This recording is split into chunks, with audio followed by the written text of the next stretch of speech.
परिस्थितियों को देखते हुए किसानों की जीत होगी और सरकार किसानों के सामने झुकेगी। क्यों? क्योंकि 40 दिन पहले जब किसानों ने आंदोलन शुरू किया था तो उन्हें किसान मानने को तैयार नहीं थे। ये कह रहे थे आतंकवादी हैं, खालिस्तानी हैं, पाकिस्तानी हैं। फिर इन्होंने किसान मानना शुरू किया तो कहा मुट्ठी भर किसान है। फिर किसानों की ताकत दिखाई दी। अब आज कम से कम इस स्थिति में तो आ गए हैं कि ट्रैक्टर को ट्रैक्टर मान रहे हैं, उन्हें पाकिस्तान के टैंक नहीं बता रहे।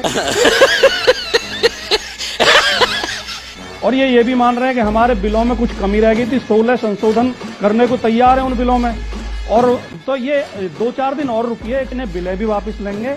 लेकिन इनके साथ वो हाल होगा कि वो चोर जो एक कोतवाली में पकड़ के लाया गया था, तो थानेदार ने कहा कि या तो 10 प्याज खा लो या 10 जूते लगवा लो।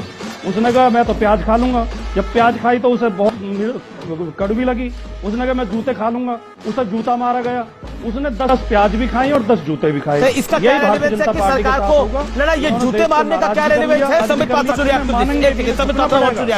यहाँ प्रधानमंत्री को जूता मारने की बात होगी, यहाँ सरकार को जूते मारने की बात होगी। वाह मोदी तू मर जा। ये संबित पात्रा आपकी आदत है, आप बातों को घुमाते हैं, आप गलत बयानी करते हैं। मैंने प्रधानमंत्री को जूते मारने की बात नहीं कही, मैंने चोर को जूते मारने की बात कही है। और संबित पात्रा आपने देश को बहुत मूर्ख बना लिया। अब आपके इन झूठों में मूर्ख बनने वाला नहीं है। इमरजेंसी के जमाने में मैंने एक मरतबा ये कह दिया था कि सरकार चोर है, तो दूसरे दिन पुलिस स्टेशन पर मुझे बुला लिया गया। अफसर ने मुझसे पूछा कि आपने रात मुशायरे में ये कहा है कि सरकार चोर है। मैंने कहा जी हाँ, ये तो कहा है कि सरकार चोर है, लेकिन ये नहीं कहा कि हिंदुस्तान की सरकार चोर है, कि पाकिस्तान की सरकार चोर है, या अमेरिका की सरकार चोर है, या बरतानिया की सरकार चोर है। तो वो अफसर ने मुझे देख के अफसर मुस्कुराया और कहा कि अच्छा आप हमें बेवकूफ भी समझते हैं, क्या हमें मालूम नहीं कि सरकार कहाँ की चोर है?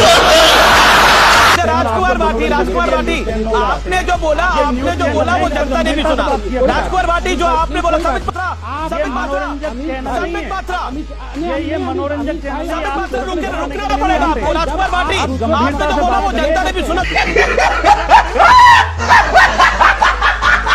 राजकुमार भाटी वो कंट्रोवर्शियल था जो आपने बोला ये प्याज भी खाएंगे और प्याज ज्यादा नहीं खाएंगे तो फिर जूते भी खाएंगे। आपका तात्पर्य सरकार से था।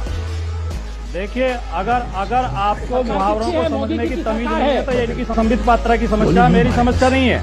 अगर इन्हें हिंदी के मुहावरे कहावतें लोगों को समझ में नहीं आती तो ये संबित पात्रा की समस्या, मेरी समस्या नहीं है। प्रधानमंत्री के बारे में कोई अपशब्द कहे हैं, किसी पार्टी के बारे में कहे हैं, मैंने एक उदाहरण दिया है। और सुनिए, ये देश की जनता अब समझ चुकी है कि भारतीय जनता पार्टी के लोग झूठ बोलते हैं, ये गरीब विरोधी हैं, किसान विरोधी हैं, लुटेरों के साथ हैं, पूंजीपतियों के साथ हैं, ये देश की खेती को बेचना चाहते हैं पूंजीपतियों के हाथों में। अब ये कितना ही झूठ बोलते हैं, कितने चुटकुले सुनाते हैं, अब इनके बहकावे में जनता आने वाली नहीं है। हम तो बस ये कहना चाहेंगे विनम्रता के साथ, माननीय संबित पात्रा जी हमारी बात माननीय मोदी जी तक पहुंचा दें। जनता को आप मूर्ख समझना बंद कर दीजिए।